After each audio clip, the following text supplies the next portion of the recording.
How's it going, everyone? My name is Frank Ruiz, your San Antonio real estate agent, and today we're out here with another home tour. Today we're going to be checking out a model home here at the Enclave at Potranco Oaks. The builder in this community is Texas Homes. Now, if you saw my previous video that I put out, you'll notice that I highlighted a builder in another community called Potranco Acres. This builder has homes in both communities, and although they are right down the street from each other, they each offer different features. The homes we're going to be looking at today are offering a smaller lot, but also a lower price point. Now, before we take a look inside, be sure to like this video, subscribe to the channel, hit that notification bell, as I'll be giving you the latest info, market updates, and highlighting the different communities in the San Antonio area. Now let's go ahead and take a look inside.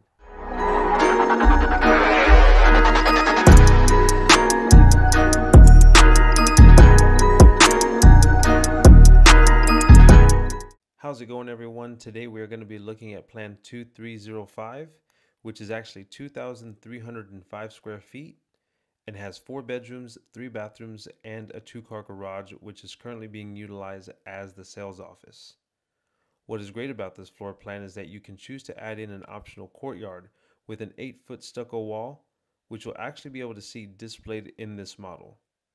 This feature would definitely make a great area for entertaining or even just to simply relax in the early morning. Now, as we enter and exit the sales office here, I want you to take note of the exterior accents Texas Homes adds to the front entryway. If you would like to know more about this home or any other floor plans that Texas Homes has to offer, feel free to contact me. My information is in the description below, and I hope you enjoy this tour.